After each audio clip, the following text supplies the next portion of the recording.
de vuelta en Cátedra Médica, lunes de catedráticos, y hoy hablamos sobre trauma, un desafío para República Dominicana. Y en el primer bloque, doctora Amaya Álvarez, neurocirujana con una especialización en el manejo de traumas. Usted hablaba de la importancia de poder establecer consecuencias a las faltas en el tránsito, que son las causas principales de este tipo de siniestros. Sin embargo, nosotros también tenemos que trabajar en el tema de la capacitación, no solamente de personal de salud, sino de la ciudadanía en sentido general, respecto a cómo responder adecuadamente ante una escena en la cual se da este tipo de accidentes o de situaciones. En este sentido, pues nos gustaría poder hablar esta parte con usted de la importancia de poder contar con este tipo de capacitación a la población general. Es sumamente importante, ya que más del 70% del éxito de un paciente que sufre un trauma depende de la atención prehospitalaria. Si no se le brinda al paciente una adecuada atención prehospitalaria, por más que se intente ya a nivel hospitalario dar lo mejor, si no se manejó adecuadamente, puede que no tenga un éxito igual a un paciente que haya cumplido los requisitos necesarios para esto. Actualmente existen guías, existen también programas que capacitan no solo a la sociedad, como hablábamos anteriormente con el doctor, que es el BLS, que creo que a nivel social, como población, deberíamos manejarlo, ya que el país... ¿Qué es el BLS, doctor? Es la forma básica de dar apoyo vital a un traumatismo. Que cualquier ciudadano debe... Ajá, que cualquier ciudadano, eso es básico para cualquier persona. Exacto. No tiene que ser médico, no tiene que ser egresado quizá de alguna profesión, es un término, es un manejo que cualquier persona puede brindar. Una hemorragia, por ejemplo, toda persona, todo ciudadano que observa y es el primero que está en la escena. Una persona que sufre una fractura, por ejemplo,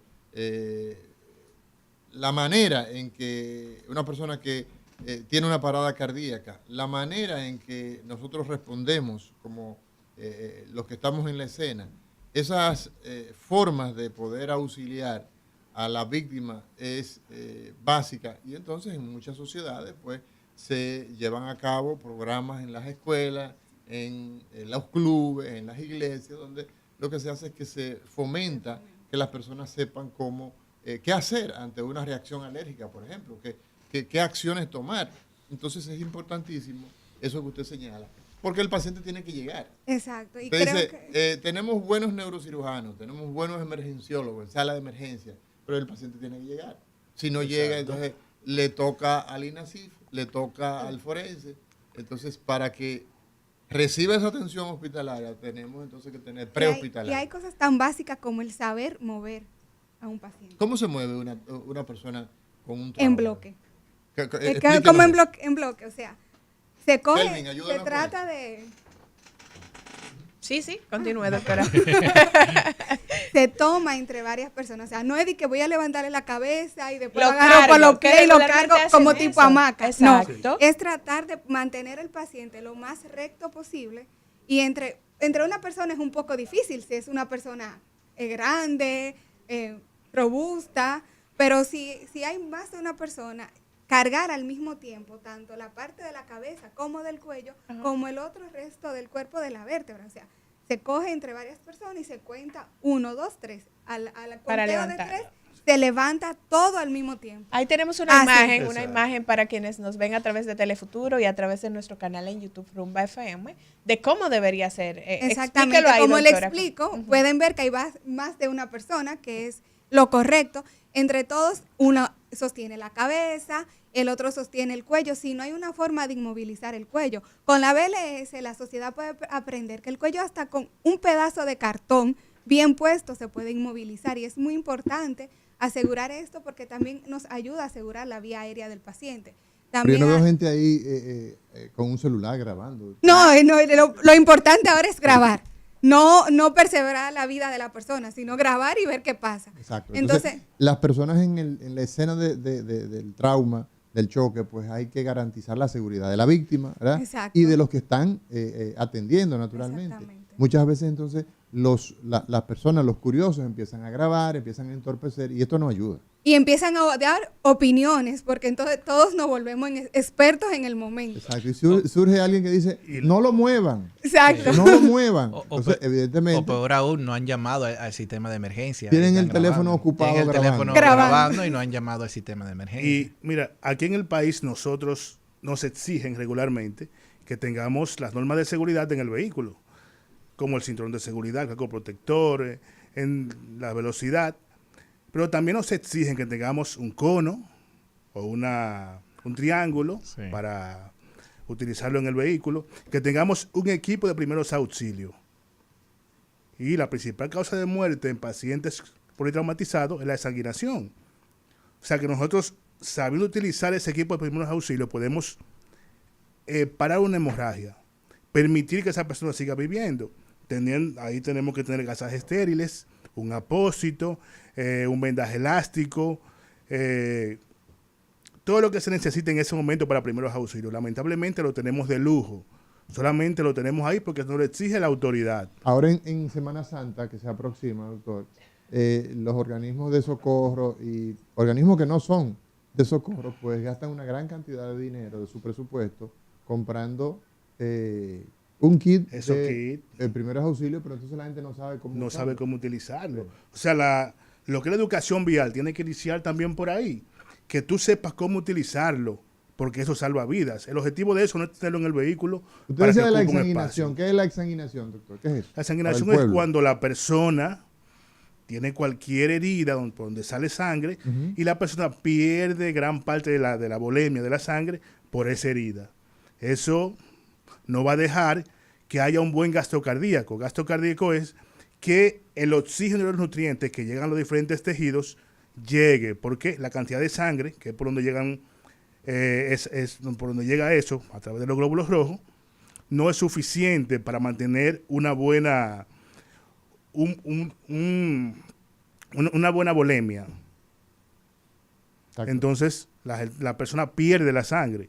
Sí. Entonces, César, en el caso de los pediátricos, háblanos un poco de cuál es la realidad que tenemos en la República Dominicana del trauma y de los chiquitines, el trauma pediátrico ligado a diferentes razones. La primera causa de que los niños se traumaticen, ¿cuál es? Bueno, antes de responderte, Sí. debemos entender que parte de la definición que dio el doctor sobre trauma, que también que trauma es cuando ese agente externo no vence la resistencia que tiene el cuerpo.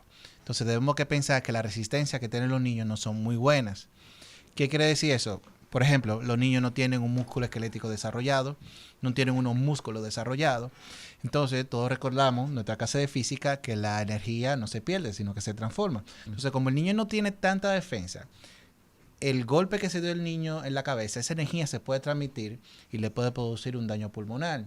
Ese golpe que le da en el niño del timón, que quizás se lo dio en el tórax, viaja esa energía y le puede producir una pancreatitis traumática, le puede producir un hilo adinámico. O sea, del Entonces, pecho puede pasar al abdomen. Exactamente, porque Del la energía... cráneo puede pasar al tórax, puede pasar a la espalda. Sí. Eso Sí. básicamente es física, ¿no? Eso es física, porque vuelvo y digo, el niño no tiene los músculos ni la grasita como Agua, lo tenemos nosotros. mucha agua, ¿no? Tiene mucha agua, ¿verdad? Lo cual lo hace más sensible a la pérdida de la volemia, que estaba hablando el doctor Jairo. Ahora, como principales entidades de trauma en la población pediátrica, pues tenemos mucho lo que son las caídas, y ya lo mencionamos anteriormente, y más el descuido, el descuido y la falta de supervisión de los padres. Sí. Niños volando chichigua, muchachos trepándose en las verjas, adolescentes que llegan tarde y se están volando por la verja para entrar a su A la casa. escuela. Me da gracia Ah, porque ya. ese fue el caso de ayer. Entonces, Llegando a la casa. Llegando a la casa, Llegando a le la cerraron casa. la puerta, entonces, y él tuvo un empalamiento en el abdomen. Y ¿Qué es un también empalamiento? la incrustación de una pala. Bueno, de un metal en la cavidad Y abdominal. cuando un metal queda atrapado en el Exacto. cuerpo, a eso se le conoce como empalamiento. Sí. Lo podemos tener en cualquier parte del Lo cuerpo. podemos de cualquier cuerpo, exactamente. Y también, y muy puntualmente, lo que son los accidentes de tránsito. Se dice que aproximadamente de los 100 accidentes de tránsito, por lo menos hay 40 niños involucrados. ¿Cómo? Sí, y por lo menos de esos 40 niños involucrados, 10 de ellos son pacientes críticos. Porque lo podemos ver en el día a día y lo podemos ver en nosotros. Solamente está obligado a usar el casco el que va adelante. el que va adelante. Sí. Pero, y hay que entender esa parte social, y créanme que sí la entiendo. Yo lo que quisiera es que ningún muchacho tuviera montado en un motor, eso es lo que yo quisiera. Exacto. Pero si es la única forma que tiene ese padre para Hacerlo bajo trasladarse, regla. pues ni modo, pero entonces que el niño use el casco de igual manera. Exacto. Y entonces, no solamente que use el casco, porque a veces vamos más allá del incumplimiento, porque entonces está el papá manejando el motor con el casco, la mamá no tiene el casco y el niño está cargado. Y el niño va adelante a O veces, el niño doctor. o el niño va adelante O muy van chulito, como se ve que el primero que sale bandeado en el Los 3 accidente. niños, pues. Sí. Entonces, Sí, otro. y vuelvo y digo, el reto de nosotros es lo que se llamamos nosotros lesiones distrayentes, que a veces el niño me llega con una herida en la cabeza, pero esa energía fue tan importante que, bueno, pues ya se le perforó el vaso y a veces, oye, estamos concentrados en la cabecita, pero luego se desangra por otro lado o tiene una lesión de uno de los miembros, que es la que se ve más notable. Eso que tú estás diciendo, doctor Mota, es bastante interesante. Cuando nosotros, por ejemplo, vemos en el caso de trauma, Jairo, doctora Álvarez, Amaya Álvarez, neurocirujana, y a ti, Jairo, como emergenciólogo, esas lesiones distrayentes en el adulto, ¿cómo nosotros podemos enseñar a la población de esto que dice César, de las lesiones distrayentes? Porque ciertamente, y recuerdo una expresión que decía el profesor Bosch, que no todo, ¿verdad? No todo a lo externo, lo decía más o menos de esta manera, es lo más importante. O sea, y en trauma tiene mucha relevancia esa expresión.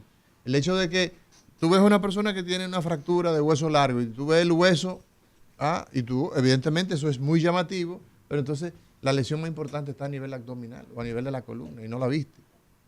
En el caso, por ejemplo, de emergenciología, ¿cómo ustedes manejan eso? Si nosotros aplicamos mucho lo que es el ABC del trauma. ¿El quién? El ABC del trauma. ¿Y qué es eso? ABCD del trauma. Algunos hablan de XABC del trauma, porque ahora mismo como la principal causa de muerte son las desanguinaciones, cuando hay una hemorragia importante, que la vemos a simple vista, podemos hacer el torniquete y luego seguir con el ABC del trauma. La A tiene que ver con permeabilidad de las vías aéreas y control cervical. Como O sea, que la persona esté respirando, ¿verdad? Exacto, que esté permeable la vía aérea, que no tenga ningún tipo de obstrucción. Y lo que es el control del cuello, de la columna cervical, como la doctora dijo, hasta que se demuestre lo contrario, como es una tan catastrófico que es una fractura de ese nivel, hasta que se demuestre lo contrario tiene que inmovilizarse el cuello. Pensarse que hay una Pensar lesión que hay una a lesión nivel de las hasta que- vértebras. exacto. Sí. Y las vías aéreas estar permeables, porque, como dije anteriormente, si no llega los nutrientes, el oxígeno, a lo que son los órganos vitales, lamentablemente, no vamos a tener paciente. Luego de abrir la vía aérea, de estar permeable, que no haya nada de la vía aérea que la esté obstruyendo, entonces ver que haya un buen intercambio gaseoso, que ahí viene la B, lo que es breathing, que la parte, ahí se descubre el paciente, se ve que esté elevándose el tórax, que es donde están los pulmones, y ver las estructuras que trabajan en lo que es el intercambio gaseoso, como es el tórax, como son las costillas, el diafragma, que estén en buenas condiciones. Si no están en buenas condiciones, entonces en el BTLS, el paciente se evalúa y de una vez se trata, porque esas lesiones que pueden dar atrás con la vida del paciente se deben tratar inmediatamente. Claro, no podemos dejar de Por respirar, ejemplo, ¿verdad? vemos el tórax, no está respirando, tenemos que ver qué está pasando y poner a ese paciente a ventilar de una forma u otra, ya sea con una vía aérea definitiva, ya sea con, es muy frecuente lo que es el neumotórax, el hemotórax, el neumotórax abierto, tratando primeramente esas lesiones. Luego que tenemos ya el paciente ventilando, que ya está respirando, no seamos con la C de lo que es la circulación. Ver que ese paciente tenga una buena volemia, ver que ese paciente no tenga, por ejemplo, alguna lesión que se esté desangrando, ya ahí más detalladamente, y en ese momento tenemos que reanimar al paciente en caso de que tenga cualquier tipo de shock, principalmente el shock hipovolémico que vemos regularmente en esos pacientes, reanimarlo y al momento también tratar lo que es la hemorragia. Ya.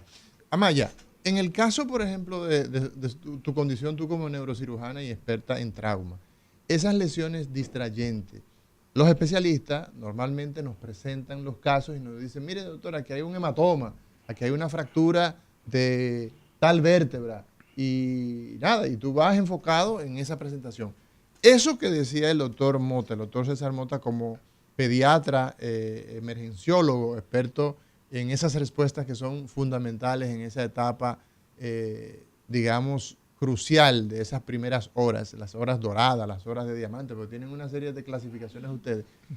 En el caso suyo como neurocirujana, ¿es frecuente encontrar otras lesiones cuando se presenta el paciente por una condición X, digamos una fractura, un hematoma? En el caso suyo, ¿cuál es su experiencia? ¿Cuál es la realidad que se vive?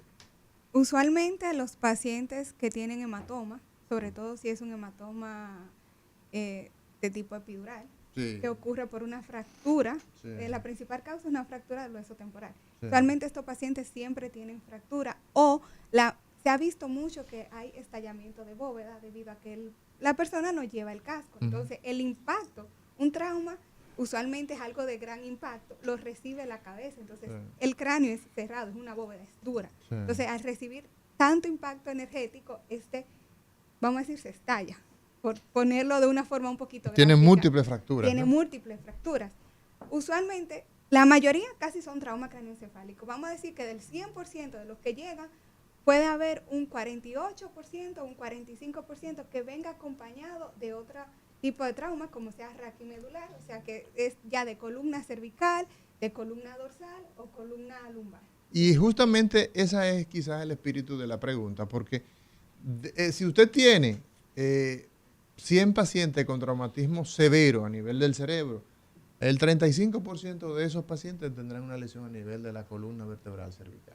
Usted lo haya identificado o no. Entonces, eso es bastante alto. Por eso la importancia de preservar, de tú inmovilizar esa de inmovilizarlo parte, porque y tratarlo como lamentablemente, si fuese, exacto, como si estuviera hasta que se una demuestre fractura. lo contrario. Eso también es la importancia de saber mover el paciente, porque a Sí. veces está fracturada la vértebra y la médula espinal está intacta. Está intacta. Pero en un mal movimiento, Usted esta agárralo. fractura puede desplazarse y ya lo que es lesionar la médula espinal. Así es. Y ahí viene Usted, la- por ejemplo, cuando trasladar a un paciente de la forma típica en la República Dominicana es agarrarlo por los pies, por los Como brazos. una hamaca. Y entonces, exacto, y el Exacto, cuello y el queda cuello. bailando. Y entonces, esa fractura puede convertirse en ese momento en un cuchillo Exacto. y cortar la médula. Y entonces ya condenar a esa persona o a quedar discapacitado de por vida o a morir. Entonces eso es bastante serio. César, Sí. tú decías entonces que esas lesiones distrayentes, en el caso de pediatría, ¿cuál es la realidad? Es muy alta. En realidad hicimos un estudio el año pasado, lo hizo el doctor Parra,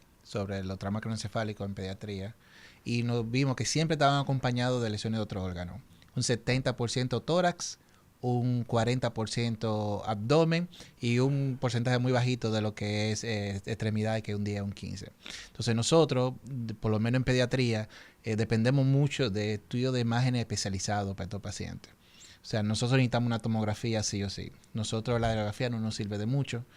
¿Por qué? En el caso de los niños, la maduración No, ósea. porque necesitamos ver más Todo. las lesiones de los órganos. Sí. Que, vuelvo y digo, las lesiones, la energía se va transmitiendo. Exacto. A nosotros tenemos... ¿Qué ustedes hacen? ¿Hacen tomografía general? Bueno, nosotros tenemos entrenamiento en sonografía al pie de cama. Ajá. Dicho sea de paso, fuimos entrenados por el doctor Marino Estrella. Y entonces comenzamos a descartar lesiones vitales del trauma. Ahí mismo en la cama. Sí. No obstante, eso no quita el hecho de que haya que hacer una tomografía luego al paciente, ya sea un poco más dirigida y obviamente si es necesario con el medio de contraste cuando es abdominal. Entonces, esas primeras horas de estudio de imágenes son muy importantes. Esa sonografía que haces a pie de cama, primero, el tema de ese tipo de estudio que depende tanto del operador, depende Sí. tanto del que lo está haciendo. Sí, sí, del que está muñequeando. Exactamente. Se hace en cuáles estructuras corporales principalmente. Bueno, Esa sonografía comienza por dónde. Bueno, nosotros iniciamos primero en el corazón. Queremos saber que el Tórax, corazón a ver te cómo va está. viendo bien. Tórax, que el corazón, que no haya tamponamiento. Después nos vamos al tórax, que no haya un hemotórax de tensión o un hemotórax importante. Sí. Luego nos vamos a abdomen para ver si hay algún líquido libre en cavidad abdominal, siempre relacionado con la clínica del paciente. Sí. Y ya luego, si es un poquito más dirigido, si vemos alguna deformidad de la pelvis, vemos si la vejiga está comprometida o no. Pero siempre nos vamos tórax, corazón y abdomen. Últimamente nos estamos entrenando, pero eso se lo vamos a dejar más allá al tema del doctor Vázquez, que estamos haciendo sonografía del nervio óptico. Bueno, más en el Neuromonitorear, no para el invasiva. neuromonitoreo y más que los tomógrafos tienden por alguna razón a frizarse cada cierto tiempo. Buen punto. Entonces a veces tenemos que llevarnos de esa técnica no invasiva con la neuromonitorización. Sí. Amaya, en el caso, por ejemplo, de la sonografía para traumatismo craneoencefálico o para ver si hay datos de hipertensión endocranial, ¿cómo ocurre esto? Sé que Franklin Vázquez, quien es un joven neurocirujano egresado de nuestra escuela y que vimos toda su andadura en términos de su formación, pues está haciendo mucho hincapié en esto. Pero explícanos con tus palabras en qué consiste y sonografía en el trauma. ¿Cómo es eso? Nosotros como neurotraumatólogos utilizamos lo que es la neuromonitoría no invasiva, que es usando sonografía. Hay de dos maneras. Sí. Está con el ecógrafo. Mediante este podemos hacer la medición de la vaina del nervio óptico, que tiene que ir en un rango para decir que está dentro de los límites normales de 3.5 a 5.5. 5.5 es el borderline que nos habla de que un índice por encima de 5.5 de la vaina de nervio óptico habla a favor de un aumento de la presión intracraniana. Incluso se correlaciona con una presión entre 35, que ya es por encima de 30, ya es alta, extremadamente alta. Aparte de esta, también utilizamos lo que es el Doppler transcranial, que también se puede hacer con un ecógrafo, que la mayoría de los centros cuentan con este.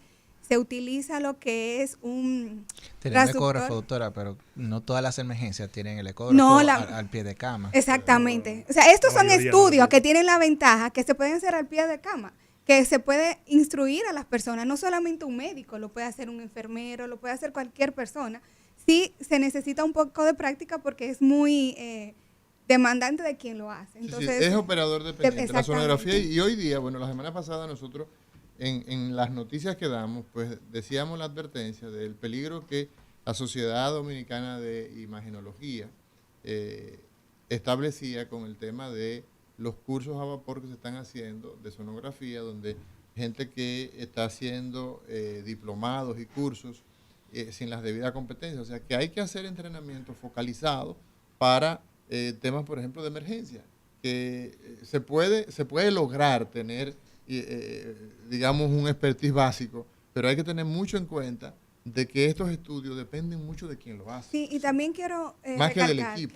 que la sonografía, o sea, el uso de la sonología a nivel de trauma neuroquirúrgico es un avance muy bueno, debido a que hay quizás centros, por ejemplo, que están un poco alejados de la ciudad, que no tienen un tomógrafo a la mano. Ya nosotros, a través del uso de la neuromonitoría no invasiva, podemos tomar decisiones de si tratar o no un paciente, si el paciente es quirúrgico, si no es quirúrgico. O sea, depende tanto la clínica que presenta el paciente y los datos que nos arroja. Aparte del Doppler transcranial, tenemos otros equipos que utilizamos, que también utiliza el doctor Vázquez, como es el pupilómetro, que nos ayuda a medir los diferentes diámetros de las pupilas y ver cómo está su pulsatividad. Esto también nos habla a favor o no de un aumento de la presión intracraniana.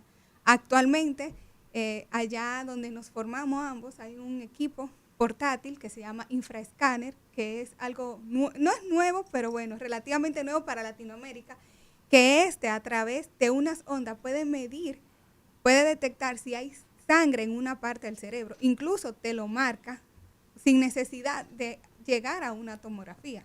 Son equipos que realmente sería un éxito que nuestras emergencias de nuestros hospitales lo tuvieran, porque, o no solamente la emergencia, las ambulancias, Claro. los paramédicos ya van usando, van haciendo estos procesos y ya nosotros tenemos una idea de lo que nos espera o de lo que vamos a recibir. Sí, y llama mucho la atención que, por ejemplo, en países, por ejemplo, en Inglaterra, para el código ictus, pues tienen tomógrafo dentro de la Sí. ambulancia, pero como que nunca se pensó para el trauma, que sería tan importante. Bueno, y Entonces, Lo que Aquí pasa es que como estamos en el caso del código ictus, depende mucho de las ciudades, porque el asunto es que como hay un margen tan corto Ujú. de tiempo en la ventana terapéutica para el isquémico, entonces muchas veces una forma de ir ganando tiempo es que se han montado algunas unidades como forma de ir teniendo una información y saber si es sangre o es isquémico. claro. Pero en el caso, por ejemplo, de los países que tienen tanto desarrollo,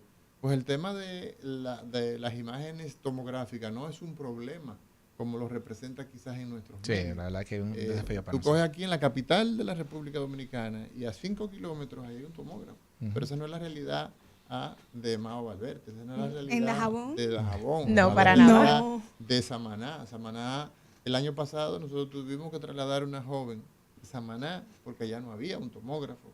Y finalmente la muchacha pues la trasladaron en Macorís. Entonces cuando llegó a Macorís acababa el tomógrafo de salir de circulación. O sea, hubo una catástrofe. Sí. Y pasó por un paquete de pueblos, pasó por Nagua, y en ninguno de esos había esa facilidad. Entonces, es un tema bastante sensible que se da en nuestro medio y que entonces herramientas alternativas pudieran ser, digamos, entrenar personales de esa zona, porque cualquier ser humano es víctima de un choque de tránsito. Yendo en la regla, la semana antepasada se destapa uno de los actores más importantes en el transporte históricamente, senador de la República, Antonio Marte, que dice que andan bajo los efectos de narcóticos. Sí. O sea, los Sí. patanistas, la gente que mueve la carga en la República Dominicana anda bajo los efectos de cocaína, de marihuana, de sustancias controladas. Y eso es muy serio, eso es bastante, bastante serio. Y nosotros pues vemos. Vamos a una pausa, señores, pero cuando regresemos yo quiero que nos expliquen ustedes cuál es el impacto que tienen los problemas del tránsito en la carga hospitalaria, en saturar los hospitales a propósito de una enfermedad que se puede prevenir, como es el tema del trauma. Ya volvemos.